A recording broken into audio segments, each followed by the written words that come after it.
자, 인사행정 보겠습니다. 자, 기초에서는 가장 중요한 게 인사제도고, 그리고 공지에 분류에 나와 있는 뭐 경력직, 뭐 개방형, 직위분류제 다 중요한 거예요. 굉장히 중요해서 거의 여기서만도 우리 20문제 중에서 한 2개는 나오지 않을까 중요한 부분인데, 인사제도 같은 경우는 마찬가지로 흐름 하에서 공부하셔야 돼요.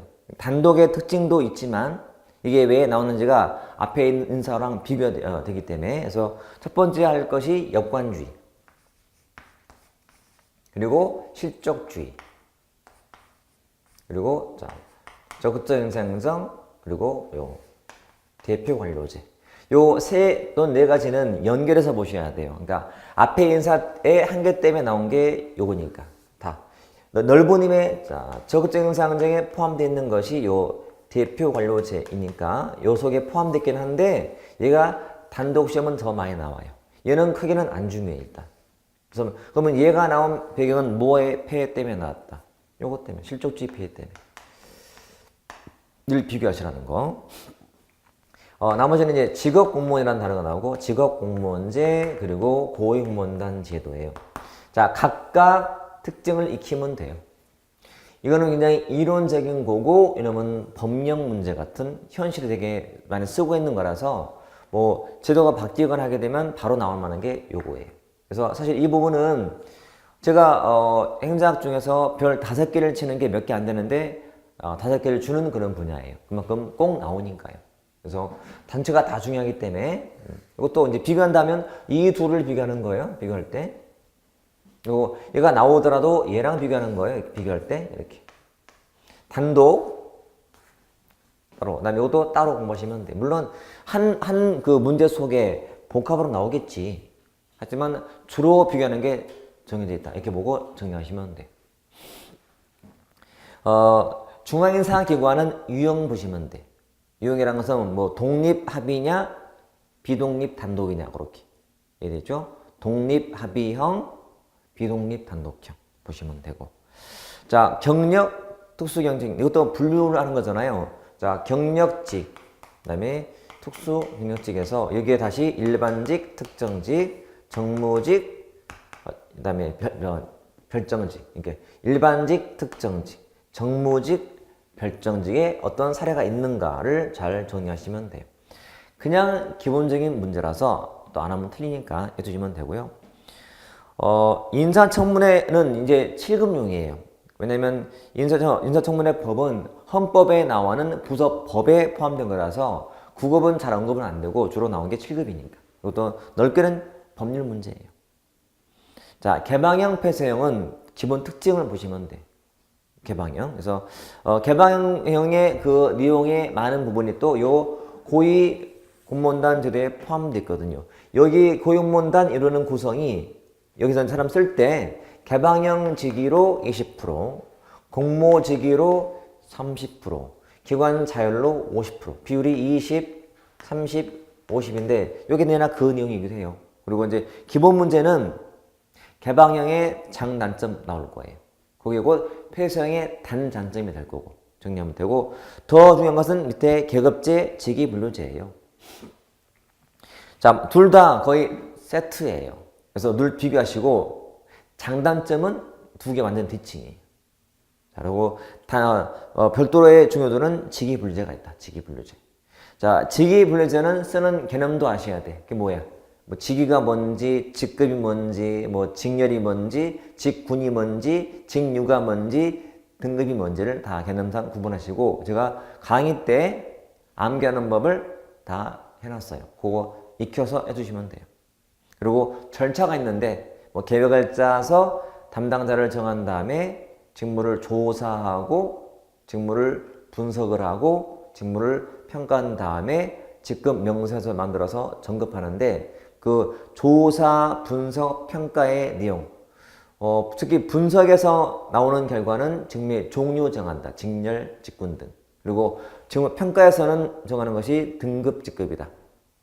평가하는 방법은 서분, 점료, 이렇게 서열법, 분류법, 점수법, 요소, 비교법, 이렇게 서분, 점료, 그렇게 놓으시면 된다. 됐죠? 다 공부를 어차피 하셔야 돼요. 하셔야 돼.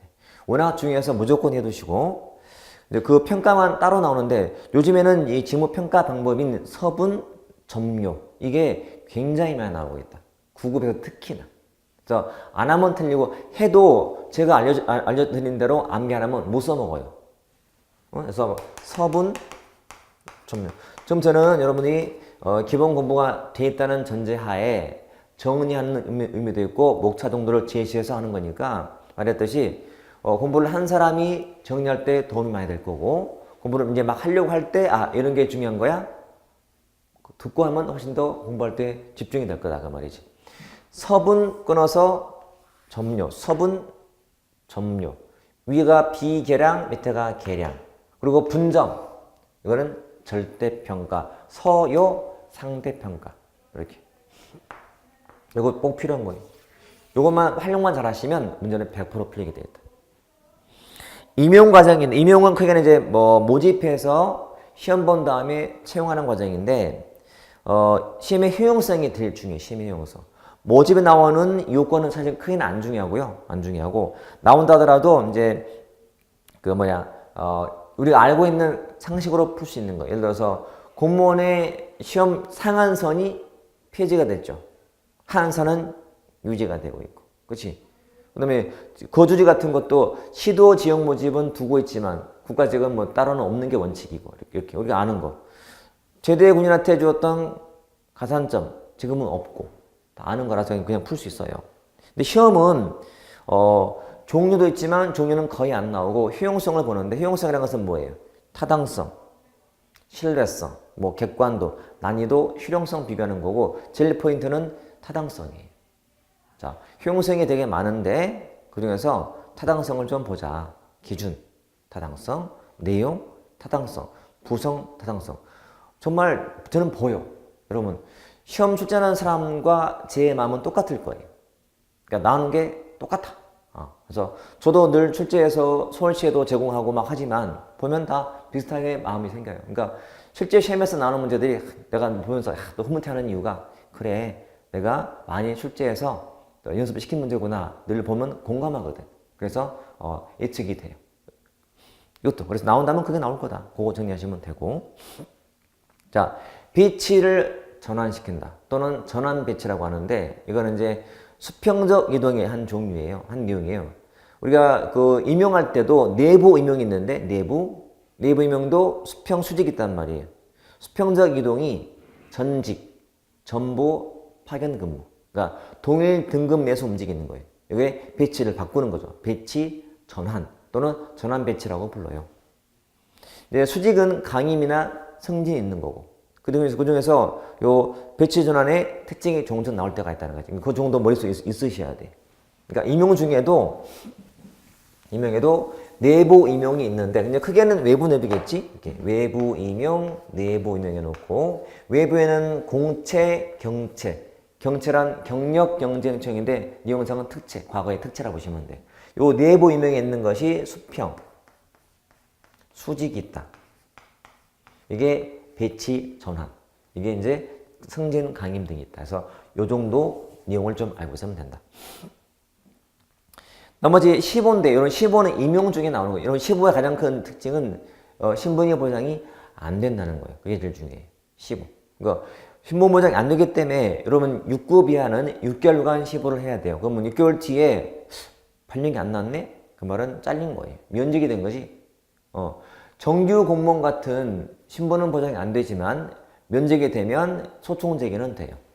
그게 특징이다. 아시면 돼요. 그래서 좀 무난한 단원이고 시험의 효용성이 중요하니까 효용성을 막 깊이 파세요. 나머지는 쓱 봐도 충분하니까 적어도 효용성에 나와 있는 특히 타당성을 막 파세요. 그러면 뭐가 나오더라도 풀 준비가 돼 있을 거예요. 자, 들어온 공무원에 대한 능력 발전시킬 때 필요한 것이 교육이고요. 두 번째는 금평이고요. 그 다음에 승진인데 교육을 여는 방법을 알면 돼. 굉장히 많거든. 강의식, 또 토론식, 역할 연기도 하고, 그 다음에 사건 처리 연구도 하고, 막 사례 연구도 하고, 요즘에 나오는 주요 단어가 역량 기반 교육 훈련, 역량 기반 교육 체크해 두시고. 가능하면 이 자료하고 기본서 놓고 봐도 괜찮아요. 그중에서 따로 좀 깊이 볼 만한 것이 하나 있다. 그게 바로 역량 기반 교육 훈련이에요. 그것만 따로 봐두시고. 나머지 이제 뭐 경력 개발 제도라 해서 CDP인데 이것도 한번 나왔어요. 나와서 안 중요한데 나오는 바람에 이제 쏙 들어간 것 같아요. 7급 때 나왔던 건데 1급은 풀만한 문제였고. 핵심은 금평이지. 금평은 세 가지가 나와요. 금평의 방법, 금평의 오차 또는 오류, 그리고 우리나라 현황. 근데 금평 방법이 좀 어려워요. 용어가 많거든? 자, 들어보세요. 도표시 평정 척도법, 그 다음에 뭐 강제 배분법, 행태 기준 평정 척도법, 행태 관찰 척도법, 뭐 프로보스트 평정법, 일종의 체크리스트. 그 다음에 뭐 다면 평정법인데 앞에 내용들은 좀 어려울 때 나오는 내용들이에요. 주로 7, 8급 때. 근데 주로 일반적인 시험에서 나오는 문제는 바로 다면 평정인데 아주 쉬워요. 내용도 나와 있듯이. 다면 평가나 평정은 평정 주체가 혼자가 아니고 여러 사람인 거예요. 상관도 하고 동료가 하고 부하도 하고 여러 방향에서 평가하는 거예요. 다면 평정법이라고 하죠. 그래서 그것도 시험에 나온다면 쉬워서 다 맞추는 문제예요. 틀릴 게 없어요. 또 시험은 오차인데 여러분 오차해도 딱 떠올라야 돼요. 평정 오차. 뭐 연쇄 효과, 그다음에 뭐 집중화, 관대화, 엄격화 오차도 있고, 그다음에 뭐 상동적 오차, 시간적 오차, 규칙적 오차, 총계적 오차 등 막 쭉 나올 거예요. 뭐 방어적 지각의 차고, 근본적 기속의 차고, 이기적 차고 같은 거 굉장히 많죠. 제가 지금 언급한 것들을 다 듣는 순간 아 그렇구나 라고 좀 알아두셔야 되고 또는 공부할 때 꼭 체크했다가 잘 봐두셔야 돼. 오차가 제일 중요해요. 평정 오류 틀려서는 안 돼. 이게 처음 봐서 어려워 보이지 하면 쉬운 거예요. 틀리면 무조건 떨어지는 거예요. 여러분. 무조건 잘 체크해야 돼. 우리나라는 크게 두 가지 직급별로 분류가 되어 있죠. 다르게. 그러니까 4급 이상에 대한 금평은 뭐고? 성과 계약 평가예요. 우리나라는 크게 이렇게 성과 계약 등 평가가 나오고 그리고 근무 성적 평가가 있어요. 근무 성적 평가. 이게 이제 대상이 4급 이상이에요. 4급 이상 연구관 지도관이 대상이고 1년에 한 번 하죠. 1회. 그러니까 12월 31일 기준으로 한 번 한다. 근무 성적 평가는 5급 이하가 대상이고요. 6급 이하 그리고 연구사 지도사고 1년에 2회 한다.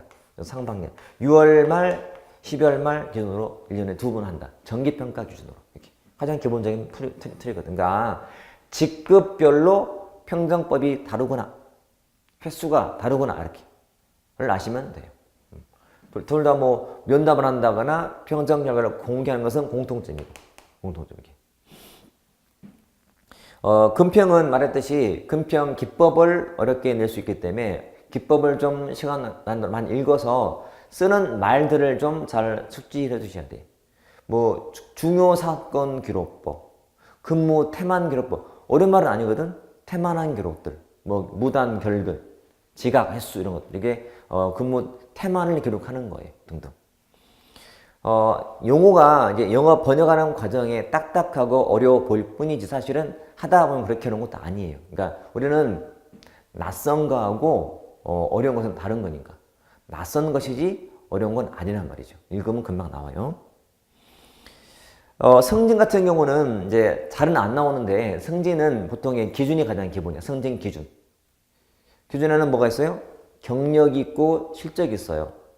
자, 승진 기준은 경력, 실적. 뭐가 더 객관적일까요? 경력이에요. 경력은 그 사람의 근무 연한, 학력 같은 거고요. 실적은 금평이다 보니까 금평은 정실이 기입되거든. 그렇죠? 금평은. 그게 주관적이에요. 그러면 평가자가 저 부하가 내 학교 후배야? 잘 줄 수 있잖아요. 나랑 좀 성향이 비슷해? 잘 주는 거잖아. 뭔가 정실이 기입되지만 근무 연하 같은 경우는 이거는 정실이 기입될 수가 없어요. 몇 년차 근무자가 점수를 많이 받는 구조이기 때문에 당연히 객관적, 이건 주관적. 그리고 승진 적체를 해소하기 위한 방안이 몇 개 나와. 복수직급제, 뭐 대우공무원제, 뭐 통합조원제 같은 거 나올 거예요. 그것도 이제 적체에 필요한 해소 방안이라서 용어 정도를 봐두시면 된다. 그래서 비중은 낮기 때문에 나온다더라도 요 기준하고 적체 해소 방안 정도를 아시면 돼요. 자, 들어온 공무원들 먼저 사기를 제고할 필요가 있죠. 그래서 가장 기본은 사기 높이는 방법이 뭐냐. 이거 그 대표가 밑에 제안 제도예요. 제안한다. 뭔가 의견을 낸다. 업무 개선을 위해서 안을 내서 채택이 되면 인사상 특전받는 그런 제도예요. 그래서 그 뜻을 좀 파악할 필요가 있다. 사기 제거 방법은 일반적인 사기가 더 많아.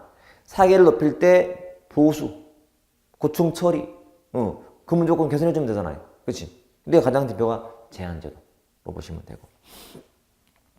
자, 지금 사기 양양에서는 주제가 크게 세 가지예요. 그래서 사기, 그 다음에 보수, 연금인데 보수가 가장 꾸준하게 중요해요. 특히 보수의 핵심은 종류고요.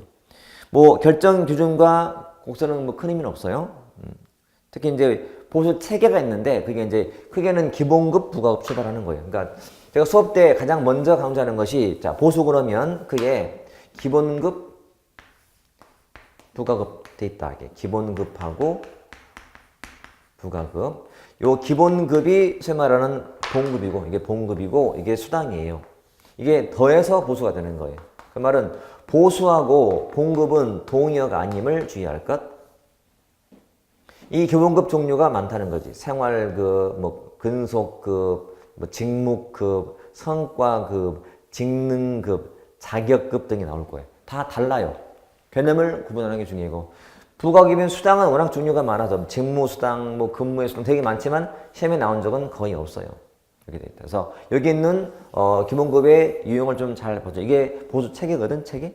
그러면 이 중에서 요 성과급인 요게 다시 또 분류가 된단 말이죠. 직급별로. 그러니까 높은 사람한테 적용하는 것이 연봉제고, 연봉제. 이거는 5급 이상. 그리고 밑에는 성과 상여금을 주는 거예요. 성과 상여금. 구분하시면 돼요. 자, 성과에 따른 상여금을 차등해서 지급하는 게 성과 상여금이고 6급 이하. 연봉제는 5급 이하로 분류하시면 돼. 뭐 자주는 안 나와요. 종류의 세 가지 중에서 이제 나올 때가 있는데 그것도 그냥 봐서는 되게 힘들어요. 이론이라기보다는 실무적 내용이다 보니까 시험에 나오면 책에 있는 것보다도 인사혁신처 등에 있는 그런 자료가 더 많이 나올 때가 있어요. 그래서 그것도 문제 풀자. 여러분 제가 늘 강조하지만 문제는 필수사항이에요. 문제를 꼭 풀어보셔야 돼. 이론 공부가 한 60, 70 돼 있으면 바로 문제 푸시는 거예요. 이론 공부를 100% 한 다음에 하는 건 아니야. 그건 이미 늦어요. 100% 되지도 않지만. 그래서 대략은 문제 풀어서 들어는 봤다 정도가 되면 바로 문제를 푸셔야 돼. 풀어서 적응하셔야 돼. 문제를 통해서 익히면 돼요. 아, 이게 중요하구나. 나오는구나. 그렇게 해서 책 와서 공부하시면 돼. 자, 그 다음에, 나머지가 뭐, 총의 인건비라든지 임금 피크제인데, 뭐, 지금은 큰 의미 없어요. 연금 같은 경우는, 연금은, 공무원 연금법이 개정되는 막 그런 분위기 속에서는 정말 이슈가 되었고, 중요했고, 많이 나오다가, 법 개정이 된 다음부터는 같이 관심이 뚝 떨어진 거예요. 그러니까, 대학 출제하는 그 교수님들도 연금에 대한 관심이 별로 없는 때이기 때문에 그렇게 큰 의미는 없다. 그러면, 나온다면 뭐가 나와요? 당연히 연금법 개정 나오겠지. 하지만 이미 좀 구직이 되었고 그러면 가장 기본인 제도가 나올 거다. 그래서 이것도 이제 법령 중심으로 공부하시자. 항상 법령 문제는 뭐 설명할 내용보다는 본인이 할 게 많은 거니까 기본서에 나와 있는 제가 짧게 정리한 게 있을 거예요. 맨 뒤쪽에 그것만 잘 익혀놓으시면 돼요. 자, 공무원의 신분 보장과 징계인데, 자, 여러분. 보장에 대한 가장 큰 위협은 퇴직. 자, 퇴직 같은 경우도 틀을 이렇게 잡아 놓으셔야 돼. 강제 퇴직. 강제 퇴직 있고, 이건 이제 의사랑 관계없이 나가는 상황이에요. 그 다음이 임의 퇴직이 있다. 내가 원해서 나가는 명퇴 같은 거예요. 이 속의 종류가 또 분류가 되거든. 직권 면직, 뭐 당연 퇴직, 그다음에 징계 면직, 그리고 또 뭐가 있을까? 뭐 정량. 퇴직 같은 게 있는 거예요. 그래서 다 법에 나와 있어요. 다 법에 나와 있는 사유가 있단 말이죠. 이게. 그래서 그것들 잘 보시면 되거든요. 징계 중에도 공무원 공직 박탈당하는 징계는 두 가지 해임과 파면인데 따로 할 거니까요. 이렇게. 일단 분류가 되어 있으시라. 그리고 이것도 문제가 나오면 직권 면직 사유하고요. 비교하는 것이 바로 직위해제거든. 자, 직위만 해제하는 것이지 공무원의 신분을 박탈하는 건 아닌 게 직위해제예요. 과장이라는 직위를 내려놓고 대기하는 그런 제도, 이게 직위해제고, 이 상태에서 더 이상 향상의 기미가 안 보인다 그러면 면직돼요. 공직을 뺏는 거예요. 면직을. 이건 잘리는 거예요. 잘리는 거. 이러면 유지가 되는 상태이기 때문에 두 개 비교하는 거예요. 이게. 보통 당연퇴직 같은 경우는 공무원에 임용될 수 없는 사유가 있거든. 이게 임용상 결격 사유예요. 마찬가지로 이런 법이 나와 있어요. 법 33조에 나와 있는 내용인데 이걸 이제 또 익혀야 되고, 최근에 법률도 개정이 되어서 알아야 돼. 그러니까 요즘에는 성범죄에 관련된 처벌이 강화됐거든. 거기에 이제 될 수 있는 그런 시대에 지금 받으시면 되고.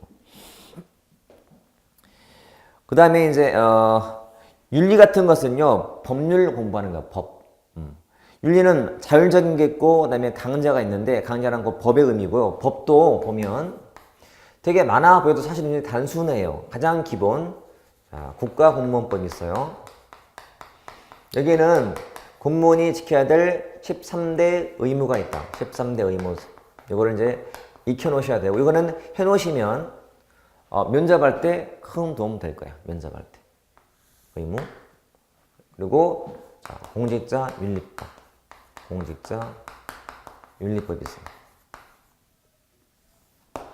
이게 포인트야. 또는 뭐 부정 청탁 금지 관련된 거 있죠. 속칭, 약칭, 청탁 금지법. 부정 청탁 금지 금품 수수 금지법 있죠. 김영란법이라고 하는. 이것도 많이 나왔어요. 근데 너무 쉬워서 나올 게 별로 없어요. 이것도 이제 작년 같은 경우는 시행령이 바뀌면서, 그러니까 대통령령이 바뀌면서 금액 조정을 좀 했거든. 거기에 심해 바로 나왔지 또. 법은 제정이 되거나 개정이 될 때가 제일 가치가 커요. 그렇게 보시면 돼요. 그거. 그 다음에 밑에 보시면 그 다음에 부패 내용인데, 부패 같은 경우도 사실은 읽으면 나와요. 여러분. 제일 쉽다 보시면 돼요. 부패는 유형, 뭐 직무유기형, 뭐 후원형, 사기형, 거래형, 뇌물 받고 특혜, 거래. 흑색, 백색, 회색. 흑색 나빠 보이네. 처벌하자. 백색 처벌하지 말자. 회색은 반반. 이렇게. 뭐 권력형, 생계형. 권력형은 상위직, 뭐 생계형은 하위직, 이런 식으로. 그러니까 범은 나오고, 부패의 접근 방식도 마찬가지. 부패의 접근 방식이란 부패의 원인 파악하는 건데, 그게 도덕적인 접근, 도덕적인 자질 문제, 사회문화적인 접근, 관습 반응 때문에 부패가 나온다. 제도 접근은 제도, 법의 미비다, 이런 식으로. 다 그냥 보면 나와요, 답이. 그래서 자주 나오지만 틀릴 게 없다. 행정권 오용도, 행정상 권한을 잘못 이용하는 건데, 부정행위, 비윤리적 행위, 뭐 무사한 일 다 나와요. 뭐 법규의 경시 읽으면 나와요. 웬만한 내용들은 읽으면 답이 나와요. 그래서 굳이 암기할 필요도 없다 생각하시고 늘 그런 마음으로 공부하시면 정말 공부량이 줄 거예요. 자, 공무원 단체는 공무원 노동조합 법 공부하는 거예요. 따로 필요 없이. 중립도 우리 법에는 공무원들의 중립 내용이 쭉 들어있어요. 뭐 정당에 가입해서는 안 된다. 투표를 해라. 하지 마라. 권유하지 마. 다 법에 나와 있어요. 그러니까 법에 있는 거 익히는 거예요. 그러니까 지금 보는 내용의 큰 제목이 근무 규율이야. 규율. 그래서 법에 있는 의무사항을 지키라는 거예요. 그래서 단순해서 자주는 안 나와. 근데 징계는 정말 중요하다. 징계는 종류 중요하고 내용도 다 중요하고 깊이 있게 하셔야 돼. 징계. 자, 징계는 총 몇 종류? 6종류가 있다. 견책, 감봉, 강등, 정직, 해임, 파면, 그렇게. 그거 내용 다 파악하셔야 돼. 징계. 무조건 나온다. 징계. 징계랑 공무원들이 좀 분립받는 거잖아요. 뭔가 소청이, 구제가 필요할 때 한 것이 소청심사거든. 그래서 소청심사라는 개념하고 고충 처리가 좀 달라서 그거 비교할 거. 추가. 징계 뒤에다가, 소청제기. 즉, 소청심사위원회의 그 내용하고요. 그 다음에 고충처리위가 다르거든. 고충처리위원회. 그러니까 소청과 고충의 차이점. 소청심사위의 의결은 구속력이 있어요. 근데 고충처리위의 결정은 구속력은 없어요. 그냥 참고할 정도지. 고충, 내가 집이 멀다, 힘들다, 좀 옮겨달라. 요구했더니 뭐 어렵단다. 근데 윤사권자가 안 하면 그만이야. 구속력은 없거든. 근데 소청심사는 불이익받아서 내가 감봉당했다 그러면 억울합니다. 여기서 이건 안 된다. 너무 과하다. 그때는 취소해야 되거든. 견책을, 감봉 같은 거 없애야 되거든. 구속력이 있단 말이지. 두 개 비교하는 거예요. 중요한데 쉽다.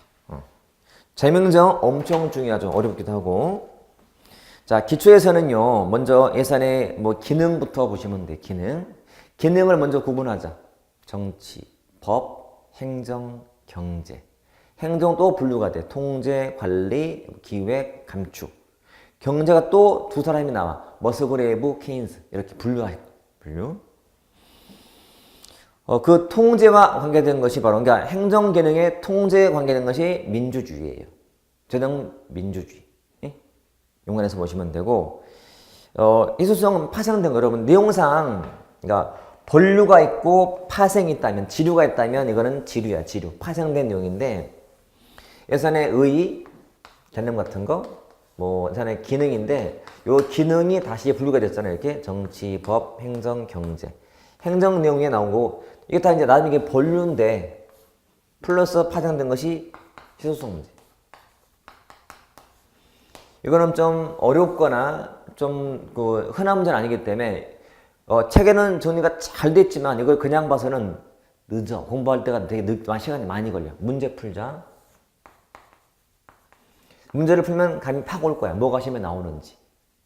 준비하시면 돼요. 형식도 법률과 예산이 있는데 우리는 법률 형식이고 영미는 우리는 예산 형식이고 영미가 법률 형식이에요. 그거 알면 돼. 원칙 정말 중요하지. 자, 원칙도 뭐가 떠올라야 되나요?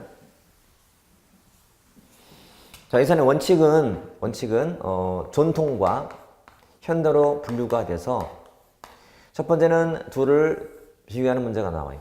이렇게 비교하자. 그리고 보통 전통 또는 고전적 원칙 그러면 통제를 위한 거예요. 통제. 그래서 공개해라, 명료하게 해라, 의결받아라, 한정해놓고 막 통일시켜라 막 해놨단 말이죠. 원칙에는 뭐가 있고 예외가 있고 요 비교하는 거. 개념도 중요하고 예외 공부하는 것 중요해요. 요게 원칙의 내용이에요. 이것도 시험에서 거의 나오기 때문에 꼭 정리를 잘 해두셔야 돼요. 잘 해놓자. 법률은 많지만 가장 표가 밑에 재정법이. 자, 국가재정법에는 큰 틀이 효율성, 건전성, 투명성 등이에요. 각각의 내용이 자세히 정리가 돼 있어요. 그것도 익히고 가셔야 돼. 법률 문제이기 때문에. 재정관계 조직은 거의 안 나와요. 그리고 종류 정말 중요하죠. 종류도. 종류를 분류하고 있는 유형이 되게 많죠. 밑에 특별회계, 기금, 통합은 다 종류에 포함된 것들인데, 세입, 세출로 분류하는 것이 일반 회계, 특별회계. 그 두 개 비교하는 거예요. 가장 기본은 두 개 비교하는 거 나와. 그 다음에 기금. 기금도 일단 펀드 운영하는 건데 법 규정하고 그 다음에 그 특징을 비교하면 돼. 특징. 그러니까 앞에 일반 회계, 특별 회계하고 비교, 기금. 이렇게 비교하는 거. 그리고 통합 예산이라는 것은 이제 한 나라의 모든 재정을 모아놓은 건데 뭐가 있는가? 특징은 뭐지? 공부하면 되고. 특히 이제 예산이 성립 안 될 때 쓰는 방안이 준예산, 가예산, 잠정예산인데 비교. 현행 제도가 준예산, 1공화국 때 가예산. 그 특징 비교하면 돼요. 항상 우리나라가 시행을 해왔거나 시행 중이면 그 시험에 나와요. 잠정예산은 영미제도에서 흔히는 언급이 잘 안 되기 때문에 현행제도인 준예산의 특징, 그리고 준예산의 용도 같은 거, 특징을 비교하면 되고, 그 비교하는 문제가 가예산이야. 옛날 제도이기 때문에. 예? 그리고 선입 시기에 따라서 분류한 것이 본예산, 수정예산, 추경예산인데, 특히 요 추경예산의 내용이 많아요. 그래서 사유는 제한이 있는데 뭐 횟수는 제한이 없다는 등, 거의 매년 편성한다는 정도. 기본 특징을 잘 잡고 있으면 돼요. 시험은 거의 나오는데 어렵지가 않아. 그러니까 일반 문제는 안 어려운데 그 중간에 보면 여러분 공공재원 나오죠. 공공재원. 그게 더 중요하다 주면. 그러니까 흔한 워낙 문제가 많다 보니까 다 알잖아. 그러니까 흔한 건 안 내려고 하잖아. 그러니까 새롭게 있는 게 뭐냐 했더니 뭐 조세가 어떻고 민간자본 어떻고 공채 어떻고 막 내는 거예요. 비교할 거. 제가 지금 설명드리는 것들은 제 포시현정학 기본서 기준이기 때문에 거기 있는 내용을 보거나 아니면 갖고 있는 기본서에 찾아가서 확인하시면 돼요. 뒤에 색인 찾으시면 해당된 페이지가 나올 거니까 그렇게 정리하시면 돼요. 자, 성인지 예산은 지금은 조금은 중요도가 떨어졌고요. 나온다면 법률 나온다. 성인지 예산 법률이 있거든. 그 관련된 규정이, 법 규정이 거기에 나온 거고. 예산의 분류 중에 최근의 분류 방식이 프로그램 예산 또는 분류 방식이에요. 그게 좀 암기도 하셔야 되고 내용도 이해를 잘해 두셔야 되고. 자, 그래서 분류 그러면 뭐 조직별, 뭐 기능별, 풍모, 경제, 성질별 분류 많지만 최근에 좀 어렵게 느끼는 것이 프로그램 예산. 그거 정도를 잡아보는. 그것도 문제 풀세요. 써놓으세요. 문제 풀자고. 왜냐면 재명정 전공책을 보더라도 자세히 설명은 돼 있어요. 그런데 그거 봐서는 뭐가 나올지가 감이 전혀 안 잡혀요. 근데 문제가 최근 문제가 몇 개 있는데 최근 문제 한 4개 정도 있는데 그거 보면 거의 비슷해요. 문제가. 그 말은 문제 풀에 있는 문제 패턴이 똑같은 거예요. 나봤자 그거 좀 바꾸는 거예요. 그래서 문제를 푸시면 이게구나 감이 금방 올 거고 대신 정확히 해두자. 문제가 4개면 총 지문이 만약에 16개인 거잖아. 4, 4, 16이니까. 그러면 6개 지문만 보고 있으면 돼요. 이게 어차피 또 나올 거니까. 아마 몇 개는 중복될 거예요. 그렇게 준비하시면 돼요. 자, 예산 과정은 크게 4가지잖아. 편성, 심의, 그리고 집행, 결산, 회계인데 자, 편성 쪽은 공부할 내용이 뭐냐면 예산의 구성이 뭐가 되어 있는지, 예산의 구성, 그리고 편성하는 절차. 정말 기본 문제예요. 심의 같은 경우는 심의 절차가 나올 거고 그리고 특징 나올 거고. 좀 단순해. 집행은 정말 더 중요해. 집행 같은 경우는 큰 내용이 뭐냐면 방안 중에서 하나가 통제하는 방안이고 통제. 자, 신축성 유지 방안. 이렇게 비교하시면 돼요. 통제는 목차 보면 되고 이러면 내용 다 보셔야 돼. 내용이란 것은 이용, 전용, 이체, 이월, 계속비, 예비비 등등등 내용까지 봐두셔야 돼. 결산 같은 경우는 결산 절차가 중요하고요. 그리고 결산에 나오는 회계 제도 이거 중요해요. 회계는 이제 단식부기, 복식부기, 그리고 현금주의, 발생주의 그거 비교하시면 되겠지. 책에는 이제 다 그렇게 되어 있고 이제 나머지는 이 안에 있는 파생된 내용들이에요. 그래서 뭐 확보 전략이라는 것은 평상시에 편성할 때 확보하는 전략이 나오는 거고요. 이거는 잘은 안 나와요. 지엽적인 문제예요. 그리고 밑에 예비 타당성 조사가 요 통제 나와. 통제한 내용이 요 예탁 예비 타당성 조사가 나와요. 이미 7급, 9급 다 언급이 된 거라서 이것도 시험 나오면 기본만 나올 수밖에 없어요. 다 쉬운 문제가 되기 때문에. 나머지는 별거 없죠. 5초에 마찬가지. 다 국고채무부담 이게 나오고 계속비, 이용 다 이게 나오는 거라서 아무튼 이 자체의 제도들을 많이 특징상 파악을 해두셔야 돼요. 무조건 나오니까 얘가 제일 중요해요. 그치 뭐 별 3개로 돼 있는 것처럼 중요하기 때문에. 다 결산도 나오고 검사, 특히 발생, 현금, 복식, 단식 이렇게. 예산의 몸통과도 같아요. 이쪽이. 그래서 이 편성부터 결산회계까지의 각각의 절차, 각각의 특징을 잘 익히되 중간에 등장하는, 특히 이쪽에 등장하는 용어들이 많아. 근데 용어는 앞에서 예산의 원칙에 많이 나오고 예산에 또 종류에 많이 언급이 된 거라서 앞에가 잘 돼 있다면 이거는 또 금방 쉽게 할 수 있어요. 그래서 앞에를 먼저 다지운 다음에 봐도 괜찮다. 그리고 문제가 정말 많기 때문에 문제를 풀어 충분한 연습을 꼭 해두셔야 돼요. 아는 건 없애고 틀렸거나 답이 잘 안 보였다 체크. 그리고 답을 막연하게 골라서 확인하는 것보다도 답이 나오는 과정을 좀 잘 확인하세요. 어떻게 답이 문제가 나오는지를. 이게 더 중요한 거니까. 됐죠. 자, 예산 제도는 참고로 편성법이에요. 편성법. 이것도 흐름 있잖아요. LIBS, PBS, PPBS, GBB 등이 미국 내에서의 예산 제도의 흐름인데요. 무조건 비교하셔야 돼요. 예를 묻더라도 다 얘가 나와요. 얘 문제를 내면서 또 얘 내면서 1번, 2번, 3번, 4번 지문이 하나는 LIBS 내용이 들어갈 거예요. 하나는 얘가 나올 거. 하나 얘가 나온다면 얘를 고르는 게 나오거든. 그래서 무조건 비교하시라. 그리고 이 네 가지는 예산 편성법이에요. 그걸 딱 염두에 두고 내가 지금 공무원이라면 이렇게 짠다. 상상하고 이해하셔야 돼요. 그러니까 앞에 개념 쪽에 있는 것들을 잘 이해해놨다가 시험에 나올 때 응용하셔야 돼요. 기본 교재들은요. 특징들을 정말 자세히 써놨어요. 장단점을. 근데 그것들은 뭐 암기하는 거잖아요. 암기는 의미가 없어요. 왜?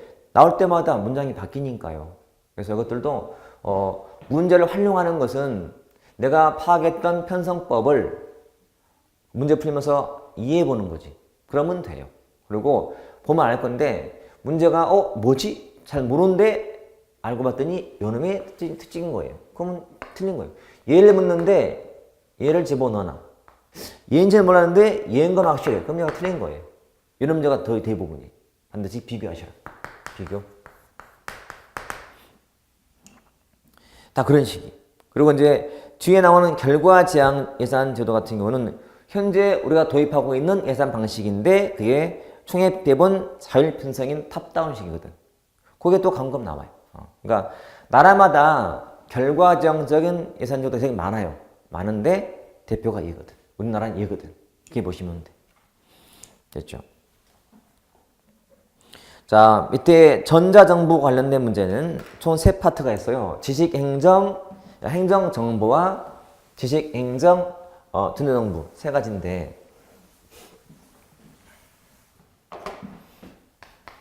요 행정정보화는 요 정보화라는 말을 잘 활용해봐요. 정보화. 시험은 주로 행정정보화의 특징이 나올 건데요. 정보화랑 대비되는 것이 산업화예요. 요 산업화 사회의 적합한 구조라든지 특징이 소위 말하는 관료제예요. 얘는 그럼 뭐예요? 탈관료제예요. 이렇게. 일종의 에도크라시. 그러니까 특징이 나오면 자 에도크라시를 떠올리자. 그러면 다 풀린다. 계층제가 완화되고 그렇죠? 직무나 기능 간 경계가 뚜렷하지만 모호해지고 계층이 많았지만 계층이 통합이 되고 인매가 많았지만 인매가 없어. 이게 에도크라시거든. 이게 정보화의 특징이에요. 정보화는 늘 나오는 문제가 뭐냐? 주로 역기능이니까 역기능을 잘 정리해 놓으시고 이것도 이해하시면 돼요. 그 다음에 지식행정인데 이거는 지식의 종류가 있어요. 뭐 암묵지, 형식지 비교하는 거하고 그리고 지식 관리의 효과가 있어요. 그러니까 이 이론의 핵심은 특히 암묵지를 관리를 잘해서 모두가 공유하자거든. 암묵지를 관리 잘해서 공유합시다. 이거야. 공유하자. 공유. 이게 지식행정이에요. 공유하자. 공유. 이거 활용하시면 돼. 그러면 다 기존 관리 방식은 공유가 안 된 관리였고 지식관리는 공유하는 관리이기 때문에 그것만 보면은 이거 금방 풀리거든. 이렇게. 자, 책의 뭐 정보의 영향, 에도크라시, 역기능 봤지? 역기능, 종류, 암묵지, 형식지 등등 보시면 되고 그 다음 나온 것이 뭐냐? 자, 전자정보인데요. 이쪽에 참 준비하기 힘들어요, 여러분. 왜냐면 시험 나올 때마다 새로운 게 등장해요. 예측이 안 돼. 그러니까 출제하는 사람이 본인이 그쪽에 전문가인 거예요. 그래서 그쪽에 있는 분야를 알고 내기 때문에 잘 모르는 게 되게 많아요. 최근 문제만 봐도 7급에서 4차 산업혁명이 나왔어요. 직접은 관계없지만 간접은 관계 있지 당연히. 정부가 가는 방향이니까. 그럼 우리가 미리 준비할 수가 없잖아요. 뭐 푸는 건데 쉽지가 않아. 가장 기본 내용들, 일반 특징, 유닉 쿼터스, 그다음에 G4C, G2B, G2G, 전자거버넌스, 뭐 정보화 책임감, 정말 여기에 포함되어 있는 내용들 정말 지엽적인 것들을 그냥 모아놓은 거고 다 시험에 나온 것들이었어요 이게. 자, 이것도 그래서 기본기를 해놓고 기본기를 다져두시면 새로운 게 나오더라도 좀 대응은 돼요. 그래서 문제 풀죠. 문제를 다양하게 접하다 보면 그 문제에 대한 대응 생겨요. 그나마 앞으로 예상 문제는 밑에 스마트워크라고 하는 게 나오지 않을까. 스마트워크. 그리고 현재 정보가 와 있는 곳이 정보 3.0이에요. 1.0, 2.0, 3.0인데 1.0은 정보 중심이었고요. 2.0은 심 중심이었고 3.0은 개인 중심 정보예요. 이게 지금의 현황이니까. 이게 계획상은 2020년까지 가게 돼 있어요. 그 다음에 또 뭐가 나오겠지. 지금은 아무튼 3.0이다 보시면 돼요. 자, 행정 환류는 크게 이제 세 가지 있어요. 책임, 통제, 개혁인데 책임의 유형을 보는데 두 번째 외제, 내재 비교하시면 돼요. 그걸로 다 압축이 될 거예요. 대신 학자는 암기, 파이너, 프리들이 암기하셔야 돼요. 그렇게. 그 더블링 꼬름잭의 책임의 유형은 좀 그 파생된 문제여서 한때 잠깐 나오다가 지금은 멈칫하고 있는 거라서 큰 의미는 없어요. 자, 통제 유형이 엄청 중요한데 통제 유형이 통제의 출발점이에요. 자, 통제 유형은 먼저 뭐뭐 구분하셔야 돼? 외부, 내부. 이렇게.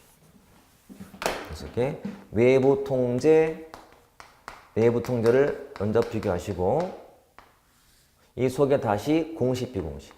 공식, 비공식. 이렇게 들어가요. 다시 이것도 공식, 비공식. 이렇게 분리해 놓고 여기에 뭐가 있고, 뭐가 있고, 뭐가 있고, 뭐가 있고. 이 중에서 이쪽에 있는 게 옴부즈만이에요. 이것만 따로 나오기 때문에 따로 공부하시면 돼. 자, 우리나라의 옴부즈만 제도는 뭐다? 국민권익위원회에서 여기 있어요. 우리나라는 이 국민권익위원회가 여기 들어있을 거예요. 이 비교하는 거예요. 통제 유형. 따로 볼게. 이거는 법률 문제가 나와요. 법률 문제. 국민권익이라는 것은 자, 부패 방지 및 국민권익이 설치하는 법이 따로 있어요. 그 법에 근거한 조직이니까 이게 나온다. 이게 중요한 내용이다. 민원 처리에 관한 법률도 시험상이 나오겠지. 하지만 그건 좀 예외적이다.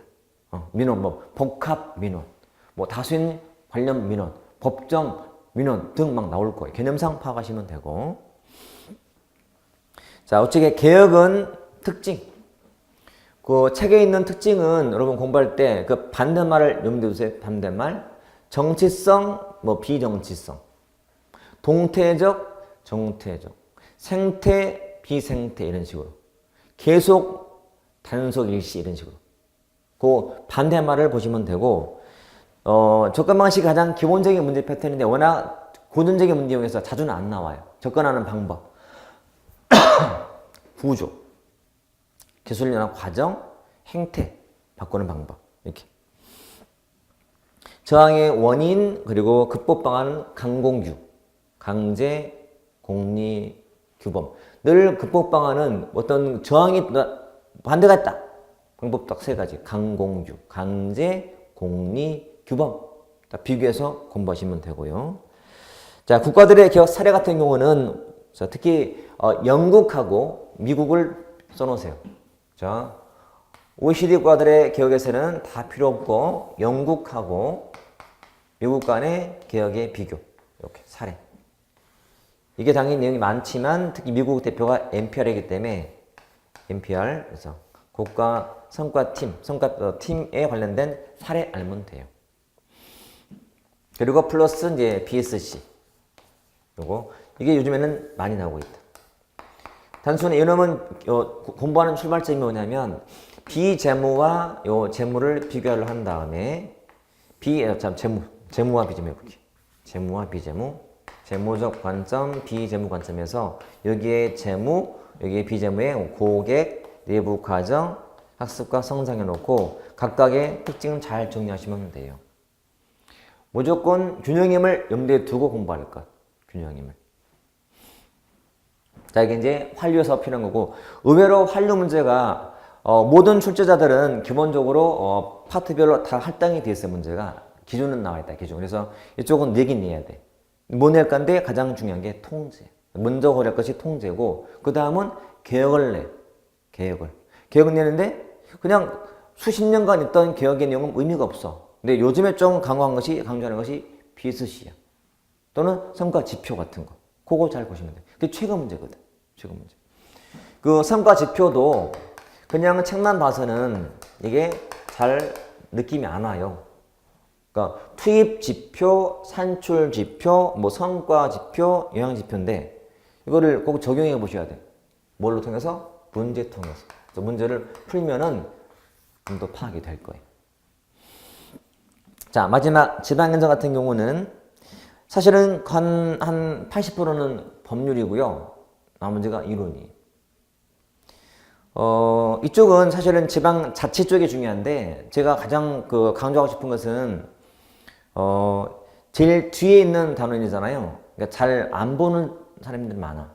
그래서 정말 단순하고 좀 이렇게 단편적인 게 많은데 오히려 기회거든? 근데 안 해요. 그래서 공부할 때는 먼저 총론부터 보지 마시고 출발을 지방행정부터 한번 해보세요. 그러면 늘 볼 때마다 볼 거 아니에요. 그래서 꼭 잘 보되 말했듯이 법률이에요. 법률은 설명할 게 많지 않아요. 익히면 되는 거거든. 그래서 문제를 많이 푸시라. 그러니까 결론은 문제 풀자. 지방행정 쪽이 좀 이론적인 게 있어요. 그래서 밑에 뭐 신중앙집권화, 신지방분권화 특징. 이건 이론적인 내용이에요. 그 다음에 자주 나온 것이 요즘에는 또 특별 지방행정 기관도 언급이 많이 돼. 이론적인 내용이고 법률보다는 이론적인 내용들. 통제는 법률 문제. 그러니까 법은 따로 보기로 하고 지금 언급하는 것들은 주로 이론적인 내용인데 그 두 가지. 그 다음에 광역행정도 이거는 이제 이론 플러스 법률이에요. 핵심은 방식, 밑에 방식이고 정부간 분쟁 같은 경우도요. 분쟁 조정 방식이 중요한데 법에 보면 다 법률이야. 법에는 방식이 다 정해져 있어요. 그래서 중앙과 지방 간 분쟁 시 어떻게 조정할지 또는 지방과 지방끼리 분쟁 시 어떻게 조정할지가 다 법에 나와 있기 때문에 그거 잘 파악하면 돼요. 자, 정부 간 관계는 이론이에요.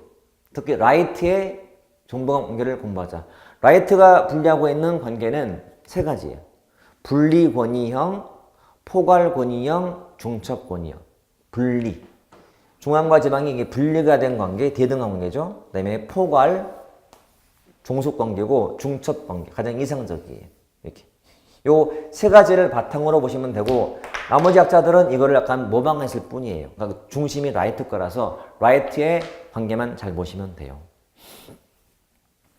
자, 밑에 지방자치는 거의 다 법률이고 특히 앞에 이제 주민자치하고 단체자치는 이론적인 논의. 그건 좀 공부하셔야 되고 그 다음에 종류, 구역, 계층, 지위 다 법률. 그리고 기관통합과 대립도 이제 자주 나오는 이건 이론적인 내용인데 의결기관하고 집행기관이 통합이 되어 있냐 아니면 대립되냐 차이예요. 딱 단 하나만 보더라도 기본 감은 와요. 기관 통합형이 권력 집중 형태고 기관 대립형이 권력 분립주의거든. 비교. 참여 법률이에요. 그나마 이론이 아인슈타인의 참여 8단계. 8단계 내가 수업 시간 때 암기시키는 게 있을 거예요. 뭐 조치, 뭐 정상회, 무슨 암호 같죠? 조치, 정상회, 협권주 암기하시면 되거든. 단순하게. 뭐 투표, 소송, 소환 다 법률인데요. 사실은 현재 지방자치법 전면 개정이 예고되어 있다 했잖아요. 이게 바뀌면 대박이야, 대박.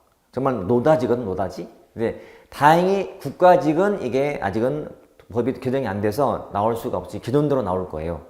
혹시라도 지방직 보기 전에 이게 바뀌면 우리 이 시간을 통해서 이 지방자치법만 특강을 해도 시간이 모자랄지 몰라요. 정말 폭탄 같은 법이 나오기 때문에 그때는 제가 또 다시 한번 할 거예요. 다 법률이거든.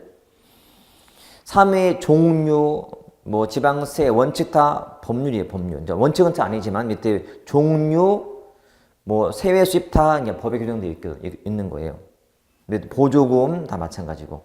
그래서 이쪽은 뭐 따로 제가 설명하는 것보다는 문제를 제가 많이 권하고 제 문제집에는 일부러 제가 지방 쪽을 정말 자세히 실어놨기 때문에 우리 공부하면서 제일 어려운 파트가 어디?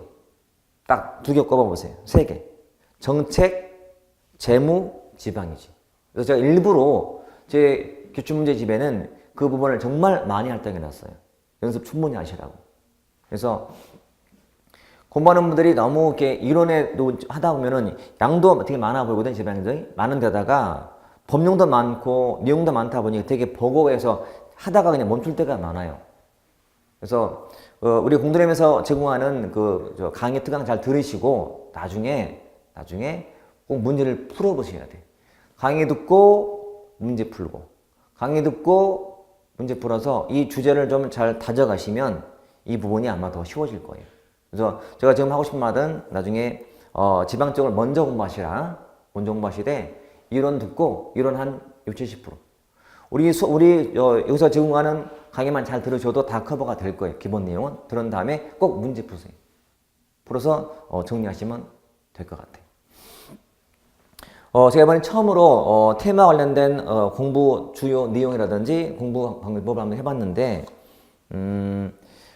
정리할 때 이게 필요하구나 한번 감 잡으시고 아니면 내가 약한 부분을 한번 찾아보다가 이게 중요하구나 하시고 차라리 그거보다도 이 자료가 정말 좋은 자료예요, 여러분.